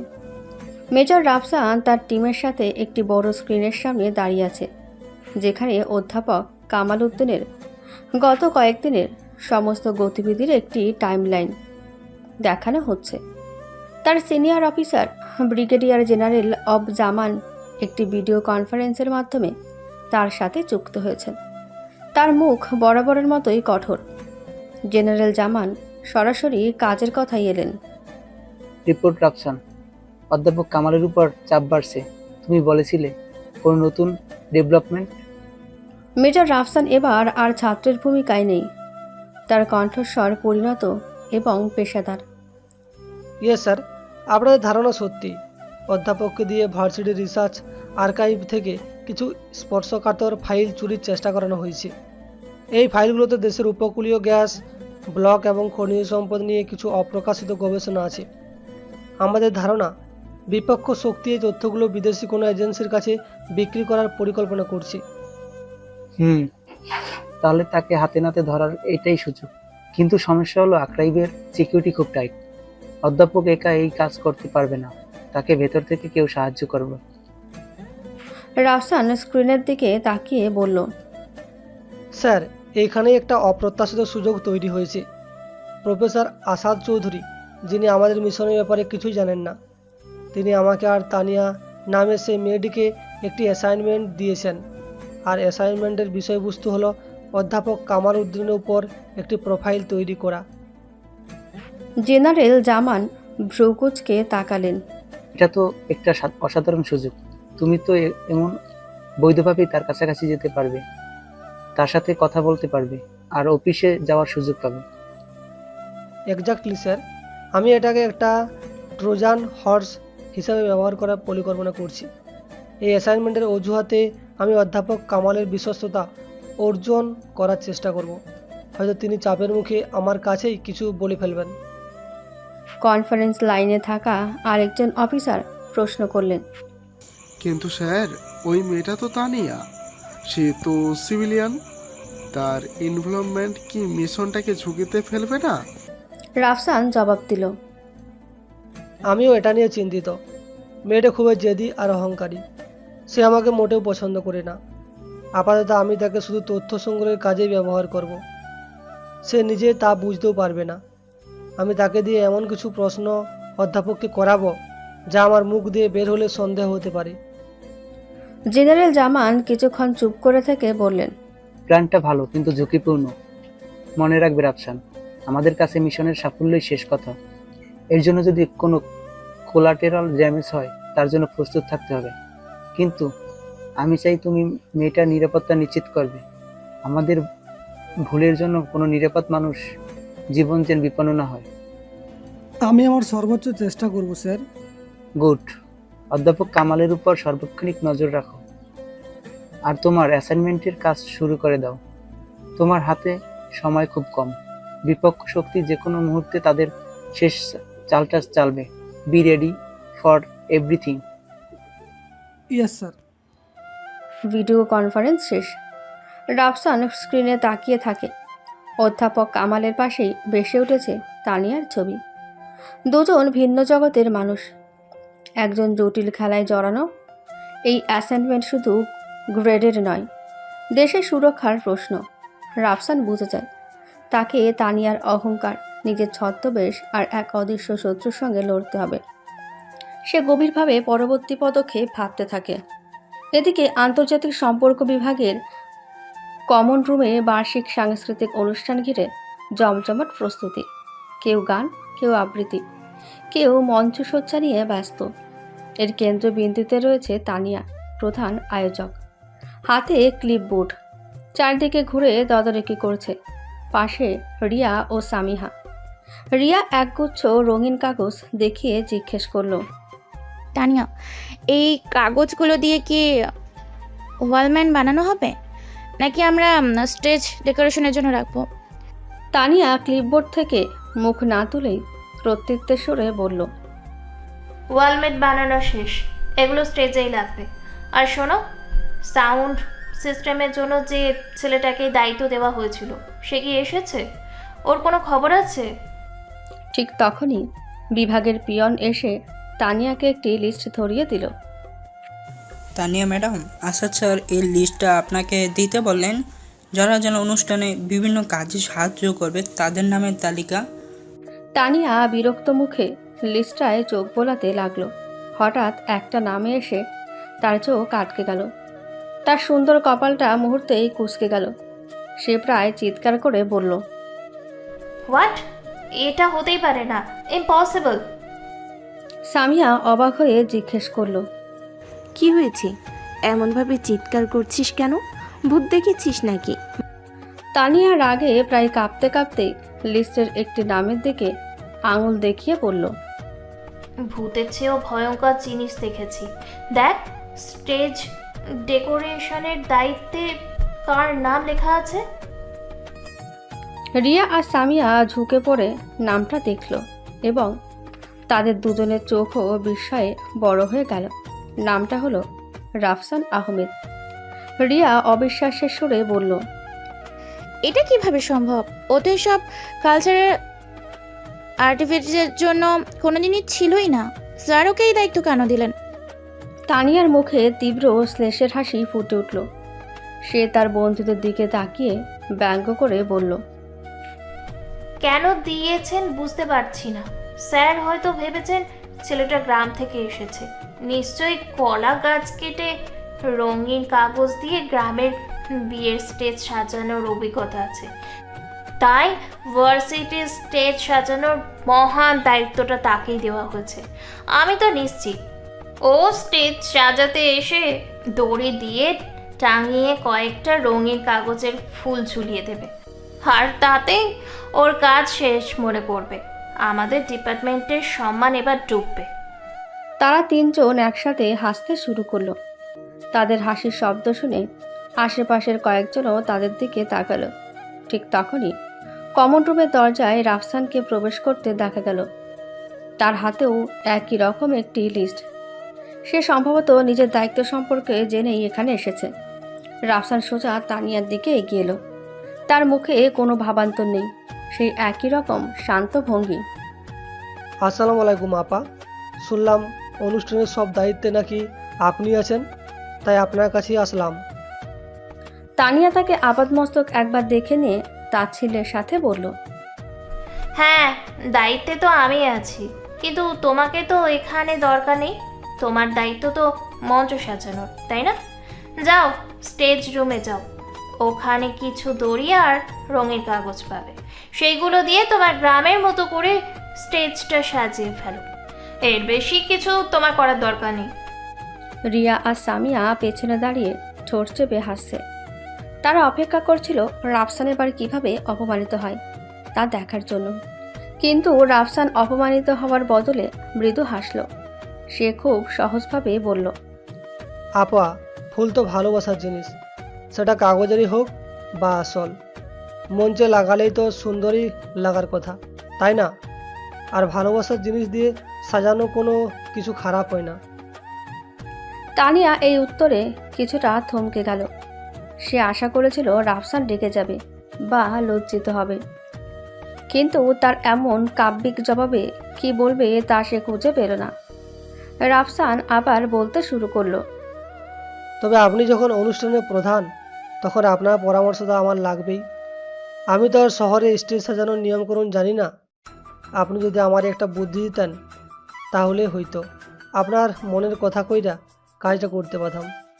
যেমন ধরেন, কোনো রঙের পর্দা দিলে ভালো হতো, বা লাইটিংটা কেমন হইলে মঞ্চের আর্টিস্টদের দেখতে সুন্দর লাগবে। সে এমনভাবে কথাগুলো বলল যেন সে সত্যি তানিয়ার সাহায্য চাইছে, কিন্তু তার কথার মধ্যে এমন একটা সূক্ষ্ম খোঁচা ছিল যা তানিয়ার অহংকারে গিয়ে লাগলো। সে বুঝতে পারল রাফসান তাকে ঘুরিয়ে বলছে যে সে শুধু বাহ্যিক সৌন্দর্যের কথাই ভাবছে, আর্টিস্টদের সুবিধার কথা নয়। তানিয়া দ্রুত নিজেকে সামলে নিয়ে কঠিন গলায় বলল, শোনো, আমার এত সময় নেই তোমাকে আলাদা করে ডিজাইন বোঝানোর। আমাদের একটা ডিজাইন টিম আছে, ওরা তোমাকে সব বুঝিয়ে দেবে। তুমি শুধু ওদের কথা মতো কাজ করবে, নিজের গ্রাম্য বুদ্ধি খাটানোর কোনো দরকার নেই। ঠিক আছে আপা, আপনি যা বলবেন তাই হইব। আপনার অনুষ্ঠানের মান সম্মান তো আমারও মান সম্মান, কারণ আমিও তো এই ডিপার্টমেন্টেরই ছাত্র, তাই না? এই বলে রাফসান আর কথা না বাড়িয়ে স্টেজ রুমের দিকে চলে গেল। তানিয়া তার চলে যাওয়ার দিকে তাকিয়ে রইল। প্রতিবারই এই ছেলেটা তাকে এমনভাবে নিরুত্তর করে দিয়ে যায় যা তার জেদকে আরও বাড়িয়ে দেয় তোলে। সে মনে মনে প্রতিজ্ঞা করল, অনুষ্ঠানের দিন আমি রাফসানের কাছ থেকে এমন একটা ভুল বের করব যা দিয়ে তাকে সবার সামনে অপমানিত হতে হবে। অনুষ্ঠানের দিন ডিপার্টমেন্টের অডিটোরিয়াম কানায় কানায় পূর্ণ। ছাত্রছাত্রী, শিক্ষক আর অতিথিদের কলরবে মুখর চারপাশ। মঞ্চটা সত্যিই খুব সুন্দর করে সাজানো হয়েছে। তানিয়ার পরিকল্পনার সাথে রাফসানের পরিশ্রম মিশে মঞ্চটা যেন জীবন্ত হয়ে উঠেছে। পর্দার রং, আলোর বিন্যাস সব কিছুই নিখুঁত। তানিয়া অনুষ্ঠানের সঞ্চালনার দায়িত্বে আছে। সে মাইক্রোফোন হাতে মঞ্চের মাঝখানে দাঁড়িয়ে একে একে বিভিন্ন পারফরমেন্সের ঘোষণা দিচ্ছে। তার মুখে আত্মবিশ্বাসের হাসি, কারণ অনুষ্ঠানটি এখনও পর্যন্ত খুবই সফলভাবেই এগোচ্ছে। রিয়া আর সামিয়া উইংসের পাশে দাঁড়িয়ে তানিয়াকে থামস আপ দেখালো। তানিয়াও হেসে তাদের দিকে তাকালো। সে মাইক্রোফোনে ঘোষণা করলো, এবার মঞ্চে আসছে আমাদের ডিপার্টমেন্টের জনপ্রিয় ব্যান্ড রিদিম অফ সোল। জোরদার হাততালি হয়ে যাক তাদের জন্য। ব্যান্ডের সদস্যরা মঞ্চে ওঠার সাথে সাথেই দর্শকদের করতালি আর চিৎকারে অডিটোরিয়াম ফেটে পড়ল। তানিয়া তার কাজ শেষ করে উইংসের দিকে এগিয়ে যাচ্ছিল, যেখানে লাইট এবং সাউন্ড কন্ট্রোল করা হচ্ছে। সে ঠিক মঞ্চের মাঝখানে স্পটলাইটের নিচে দিয়ে হেঁটে যাচ্ছিল। ঠিক সেই মুহূর্তে মঞ্চের ওপরের কাঠামো থেকে একটি ভারী মেটাল হ্যালাইট স্পটলাইট ভয়ঙ্কর শব্দ করে আলগা হয়ে গেল। লাইটটা সোজা নিচের দিকে পড়তে শুরু করলো, আর তার লক্ষ্যবস্তু ছিল ঠিক তানিয়া। সব কিছু এত দ্রুত ঘটেছিল যে কেউ কিছু বুঝে ওঠার আগেই ভয়াবহ একটা দুর্ঘটনা ঘটতে যাচ্ছিল। দর্শকরা ভয়ে চিৎকার করে উঠল। রিয়া আর সামিয়া আতঙ্কে চোখ বন্ধ করে ফেলল। কিন্তু ঠিক সেই অন্তিম মুহূর্তে একটা ছায়া যেন অবিশ্বাস্য গতিতে মঞ্চের ওপর দিয়ে ছুটে গেল। রাফসান, যে কিনা উইংসের পাশেই দাঁড়িয়ে লাইটিং চেক করছিল, সে ঘটনার আকস্মিকতা বুঝতে পেরে এক মুহূর্ত দেরি করেনি। সে বিদ্যুতের গতিতে দৌড়ে গিয়ে কিছু বোঝার আগেই তানিয়ার কোমর ধরে সর্বশক্তি দিয়ে এক ঝটকা দিল। সরে যান। মাত্র একটি শব্দ বের হয়েছিল রাফসানের মুখ থেকে। সঙ্গে সঙ্গে সে তানিয়াকে নিয়ে গড়িয়ে পড়ে। আর ঠিক তখনই বিকট শব্দে ভারী লাইটটা তাদের কয়েক ইঞ্চি দূরে মঞ্চে আছড়ে পড়ে। কাঁচ ভেঙে চারদিকে ছড়িয়ে যায়। মুহূর্তের জন্য অডিটোরিয়ামে নেমে আসে স্তব্ধতা। তারপর শুরু হয় চিৎকার ও হুলস্থুল। শিক্ষকরা দৌড়ে আসেন। তানিয়া তখনও রাফসানের বাহুর মধ্যে পড়ে আছে, কাঁপছে ভয়ে। তার ওপর ঝুঁকে থাকা রাফসানের শরীর তাকে আড়াল করে রেখেছে। চারপাশে হট্টগোলের মাঝে সে শুধু শুনতে পায় নিজের দৌড়ানো হৃস্পন্দন আর রাফসানের ভারী নিঃশ্বাস। রিয়া আর সামিয়া ছুটে এসে তাকে তুলতে গেলেই রিয়ার কণ্ঠে তখনও আতঙ্ক। আল্লাহ, তানিয়া তুই ঠিক আছিস? আরেকটু হলেই তো। তানিয়া কোনো মতে উঠে দাঁড়ালো। তার পা কাঁপছে। সে স্তম্ভিত দৃষ্টিতে রাফসানের দিকে তাকিয়ে আছে, যে কিনা ততক্ষণে উঠে দাঁড়িয়ে নিজের পোশাক থেকে ধুলো ছাড়ছে। তার মুখ দিয়ে কথা বের হচ্ছিল না। সে ফিসফিস করে বলল, তুমি তুমি কিভাবে এত দ্রুত? রাফসান তার দিকে তাকালো। তার চোখে মুখে কোনো বীরত্বের ছাপ নেই, বরং সে আগের মতোই শান্ত। সে এমনভাবে উত্তর দিল যেন এটা কোনো বড় ঘটনাই নয়। কপাল ভালো আপা, উপরের দিকে চোখ গেছিল, টেকনিক্যাল ফল্ট হইতে পারে, সাবধানে থাকেন। এই বলে সে আর এক মুহূর্তও দাঁড়ালো না। শিক্ষকরা এবং অন্য ছাত্রছাত্রীরা তাকে কিছু জিজ্ঞেস করার আগেই সে দ্রুত নিজের ভিড়ের মধ্যে মিশে গেল, যেন সেই ঘটনার নায়ক হয়ে পাদ প্রদীপের আলোয় আসতে চায় না। তানিয়া ফ্যালফ্যাল করে তার চলে যাওয়ার দিকে তাকিয়ে রইল। যে ছেলেটিকে সে সকাল থেকে অপমান করার সুযোগ খুঁজছিল, সেই ছেলেই আজ তার জীবন বাঁচালো। এই সত্যটা তার অহংকারী পৃথিবীর ভিত নাড়িয়ে দিয়ে গেল। অডিটোরিয়ামের পাশে একটি খালি ক্লাসরুম। অনুষ্ঠানের বাকি অংশ সাময়িকভাবে স্থগিত করা হয়েছে। শিক্ষকরা টেকনিশিয়ানদের সাথে কথা বলছেন দুর্ঘটনাটি কিভাবে ঘটলো তা খুঁজে বের করার জন্য। কিন্তু তানিয়া সেই হট্টগোলের মধ্যে নেই। সে একা এই খালি ক্লাসরুমে একটি বেঞ্চে বসে আছে। তার শরীর এখনও হালকা কাঁপছে। রিয়া আর সামিহা তার জন্য এক বোতল পানি নিয়ে রুমে গেল। রিয়া তার পাশে বসে কাঁধে হাত রেখে বলল, এখন একটু ভালো লাগছে তানিয়া, পানিটা খা। তানিয়া যন্ত্রের মতো পানির বোতলটা হাতে নিল, কিন্তু খেলো না। তার দৃষ্টি শূন্য। সে যেন এখনও সেই ভয়াবহ মুহূর্তটাকে আটকে আছে। ভারী লাইটটার পড়ার শব্দ, কাঁচ ভাঙার আওয়াজ, আর রাফসানের সেই অবিশ্বাস্য গতি, সব কিছু তার চোখের সামনে বারবার ভেসে উঠছে। সামিয়া বলল, ভাবা যায় কি ভয়ঙ্কর একটা দুর্ঘটনা ঘটতে পারতো আজ। আল্লাহর কাছে হাজার কোটি শুক্রিয়া যে রাফসান ঠিক সময়ে ওখানে ছিল। রিয়ার কণ্ঠেও একই সুর। হ্যাঁ, ছেলেটা আসলেই হিরোর মতো কাজ করেছে। ও না থাকলে কিছু হতো, আমার তো ভয়ে চোখে বন্ধ করে ফেলছিলাম। রিয়ার কণ্ঠেও একই সুর। তানিয়ার কানে তাদের কথাগুলো ঢুকছিল, কিন্তু সে কোনো প্রতিক্রিয়া দেখাচ্ছিল না। তার মনের ভেতরে তখন চলছিল এক অন্যরকম ঝড়। অহংকার, জেদ আর ঘৃণার যে দেওয়াল সে রাফসানকে ঘিরে তৈরি করেছিল, আজকের ঘটনাটা সেই দেওয়ালে একটা বড় ফাটল ধরিয়ে দিয়েছে। সে ফিসফিস করে নিজেকে যেন প্রশ্ন করল, ও কিভাবে পারলো? একজন সাধারণ মানুষ কিভাবে এত দ্রুত হতে পারে? ওর রিফ্লেক্স কোনো অ্যাথলেটের চেয়েও ফাস্ট ছিল, যেন ও জানতো ঠিক কোন মুহূর্তে কি করতে হবে। রিয়া বলল, হয়তো ও খুব সাহসী, তাই ভয় পায়নি। আর উপস্থিত বুদ্ধিও আছে, দেখলি না তোকে বাঁচিয়েই কেমন ভিড়ের মধ্যে গায়েব হয়ে গেল। অন্য কেউ হলে তো এতক্ষণ হিরো সেজে ইন্টারভিউ দিয়ে বেড়াতো। তানিয়ার মনে পড়ল রাফসানের সে শান্ত মুখ আর নির্বিকার চাহনি। কপাল ভালো আপা, উপরের দিকে চোখ গেছিল। এই সহজ কথাটা তার কানে বারবার বাজতে লাগলো। এটা কি সত্যি শুধু কপালের জোরে হয়েছে, নাকি এর পেছনে অন্য কোনো রহস্য আছে? যে ছেলেটাকে সে ক্ষেত গ্রাম্য বলে তাচ্ছিল্য করে এসেছে, তার মধ্যে এমন ক্ষমতা লুকিয়ে থাকতে পারে? এই প্রথমবার তানিয়ার অহংকারী মনে ভয় মেশানো এক অচেনা অনুভূতি জন্ম নিল।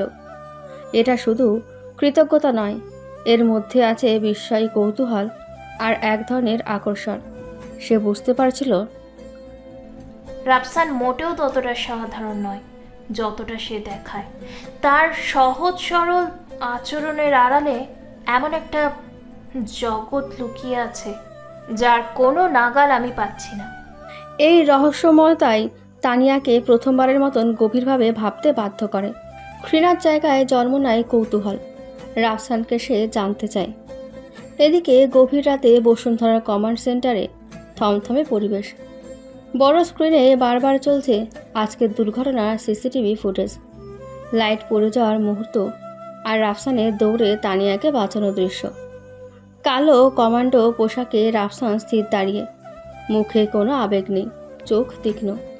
ভিডিও কনফারেন্সে যুক্ত সিনিয়র অফিসার ব্রিগেডিয়ার জেনারেল জামান বরফ শীতল কণ্ঠে বললেন, এটা কোনো টেকনিক্যাল ফল্ট ছিল না রাফসান।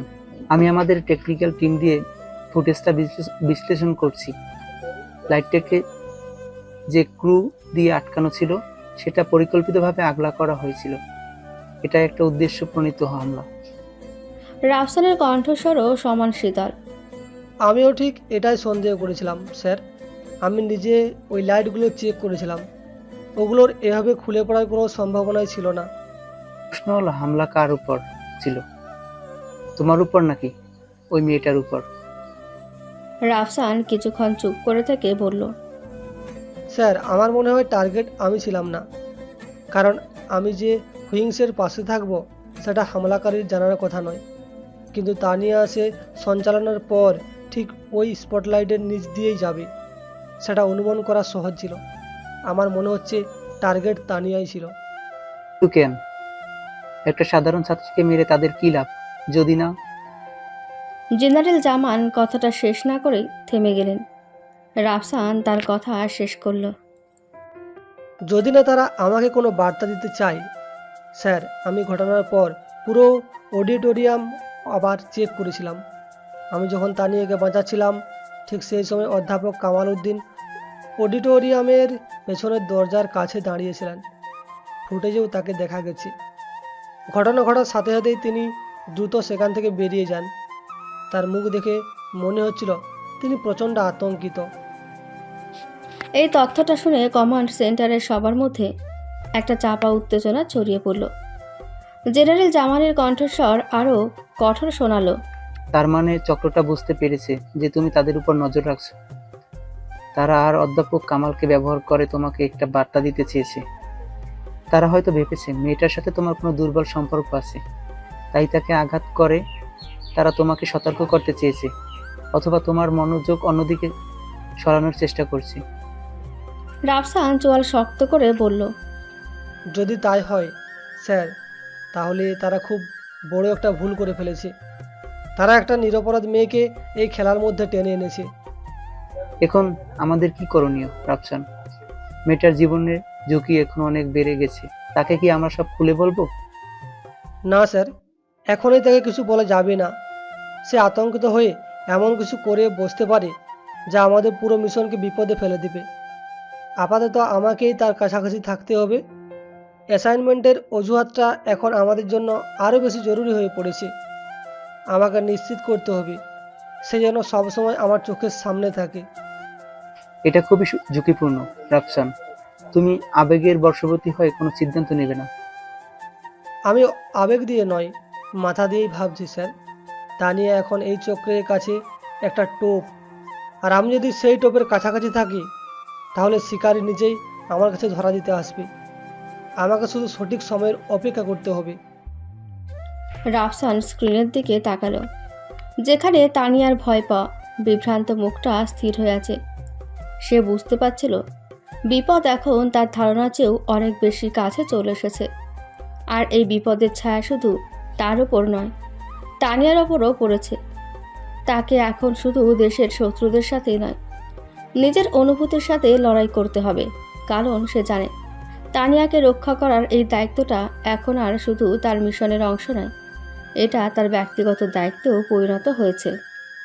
পরদিন সকালে ডিপার্টমেন্টের করিডোরে স্বাভাবিক পরিবেশের মধ্যে ছাত্রছাত্রীদের ফিসফাসে এখনও কালকের ঘটনার রেশ। তানিয়া ইচ্ছে করে বান্ধবীদের থেকে আলাদা হয়ে হাঁটছে। মনে চলছে তীব্র দ্বন্দ্ব। রাফসানের প্রতি কৃতজ্ঞতা ও নিজের অহংকারের মাঝে সে দোলাচলে। সে ভাবছে ধন্যবাদ বলবে, কিন্তু কিভাবে তা বুঝে উঠতে পারছে না। ঠিক তখন করিডোরের অন্য প্রান্ত দিয়ে হেঁটে আসতে দেখা যায় রাফসানকে। চেনা পোশাক, চেনা ভঙ্গি, যেন কিছুই হয়নি। তানিয়া বড় করে নিঃশ্বাস নেয়। সিদ্ধান্ত নেয় এটাই সুযোগ।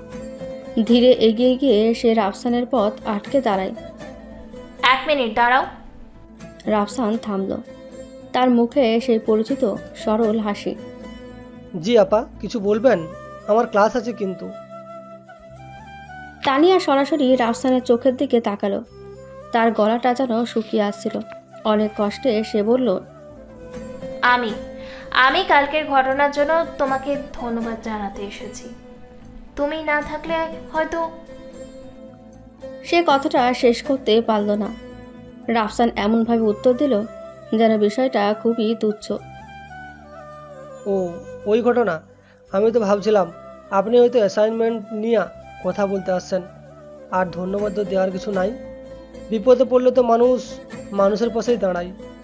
আপনি হইলেও হয়তো তাই করত।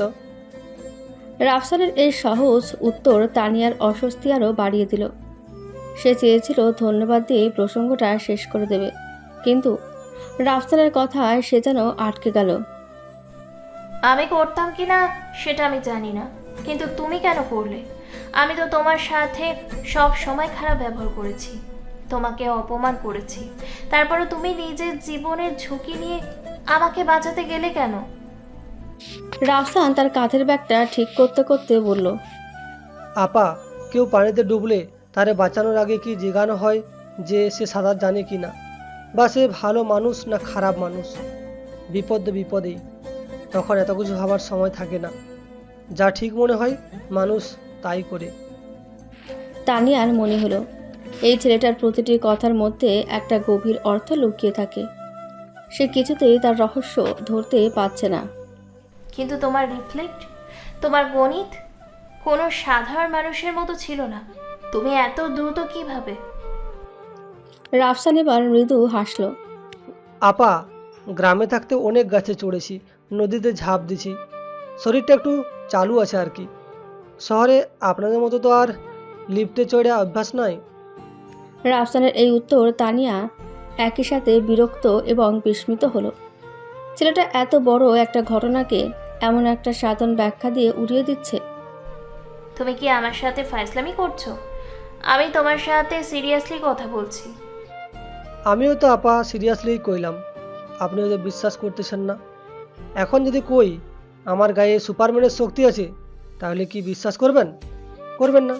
তাহলে যা বিশ্বাস করার মতো তাই তো আমার বলতে হইব, তাই না? তানিয়া চুপ করে গেল। সে বুঝতে পারছিল এই ছেলের কাছ থেকে সে কোনোদিনও আসল উত্তর পাবে না। সে প্রসঙ্গ পাল্টানোর জন্য বলল, যাই হোক, আমি আমার ধন্যবাদ জানিয়ে দিলাম, বাকিটা তোমার ব্যাপার। ধন্যবাদ গ্রহণ করলাম। এখন কি আমি ক্লাসে যেতে পারি? স্যার হয়তো চলে আসবেন। যাও। রাফসান চলে যাওয়ার জন্য পা বাড়ালো, কিন্তু কি মনে করে আবার ঘুরে দাঁড়ালো। ও ভালো কথা। আমাদের অ্যাসাইনমেন্টের কি খবর? অধ্যাপক কামাল উদ্দিনের উপর তো কাজটা শুরু করতেই হবে। আপনি তো কালকের ঘটনার পর হয়তো একটু ডিস্টার্ব আছেন।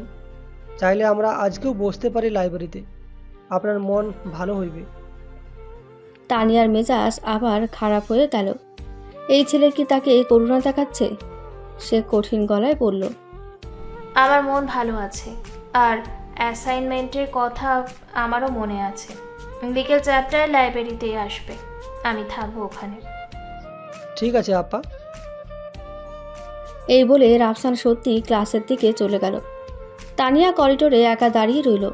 তার মনে হলো সে ধন্যবাদ জানাতে সে যেন আরও বেশি রহস্যের জালে জড়িয়ে পড়েছে।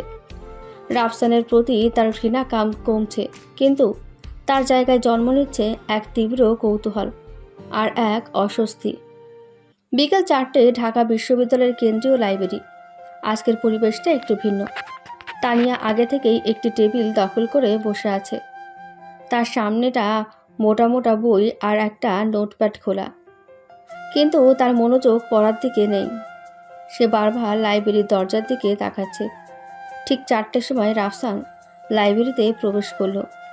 সে একবার চারদিকে তাকিয়ে তানিয়াকে খুঁজে বের করলো এবং ধীর পায়ে তার টেবিলের দিকে এগিয়ে গেল। সে চেয়ারে বসতে বসতে বলল, আমি কি দেরি কইরা ফেললাম? তানিয়া ঘড়ির দিকে তাকিয়ে বলল, না, তুমি ঠিক সময়ে এসেছো, আমি আগে চলে এসেছি। এই প্রথম তানিয়া তার সাথে স্বাভাবিকভাবেই কথা বলল, কোনো রকম ব্যঙ্গ বা তাচ্ছিল্য ছাড়া। রাফসানও বিষয়টা খেয়াল করলো, কিন্তু সে কিছুই বলল না। তো কি দিয়ে শুরু করা যায়? অধ্যাপক কামাল উদ্দিন তো লোকটা বেশ চুপচাপ, তার সম্পর্কে তথ্য পাওয়া তো বেশ কঠিন হইব। রাফসান সরাসরি কাজের কথায় চলে এলো। তানিয়া তার নোটপ্যাডটা এগিয়ে দিয়ে বলল, আমি তার কিছু বেসিক ইনফরমেশন জোগাড় করেছি। তিনি কোথায় পড়াশোনা করেছেন, কবে এই ইউনিভার্সিটিতে জয়েন করেছেন, তার লেখা কিছু আর্টিকেলের লিস্ট, এইসব। রাফসান লিস্টার ওপর চোখ বুলিয়ে মাথা নাড়ল। ভালো কাজ করেছেন, কিন্তু এগুলো তো সবই অফিসিয়াল তথ্য। আমাদের তো এমন কিছু জানতেই হইবে যা মানুষ কম জানে। তার ব্যক্তিগত জীবন, তার আগ্রহ, তার শত্রু মিত্র। তার ব্যক্তিগত জীবন নিয়ে আমরা কি করব? এটা তো একটা একাডেমিক অ্যাসাইনমেন্ট। তানিয়া ভ্রুকুচকে প্রশ্ন করল। রাফসান মৃদু হেসে বলল, আপা, একটা মানুষের কাজ বুঝতে হইলে তো তার মানুষটারও তো বুঝতে হয়। তিনি কেন রোহিঙ্গা ইস্যু নিয়ে এত আগ্রহী, তার গবেষণার মূল উদ্দেশ্য কী, এইগুলো বুঝতে হইলে তার ব্যক্তিগত দর্শনের কথাও তো জানতে হইব। তানিয়া তর্ক না করে চুপ করে শুনল। রাফসানের যুক্তির সাথে সে দ্বিমত করতে পারল না। রাফসান বলতে লাগলো, আচ্ছা, আমরা একটা কাজ করতে পারি। আমরা তার কিছু ছাত্রছাত্রীর সাথে কথা বলতে পারি যারা তার খুব কাছে। আবার তার কিছু সহকর্মীর সাথেও কথা বলা যায় যারা হয়তো তাকে পছন্দ করে না। তাহলে আমরা একটা ব্যালেন্সের চিত্র পাবো। আর তাকে সরাসরি প্রশ্ন করা যায় না? যায়, কিন্তু সরাসরি জিজ্ঞাসা করলে তো তিনি সেই কথাই বলবেন যা তিনি বলতে চান।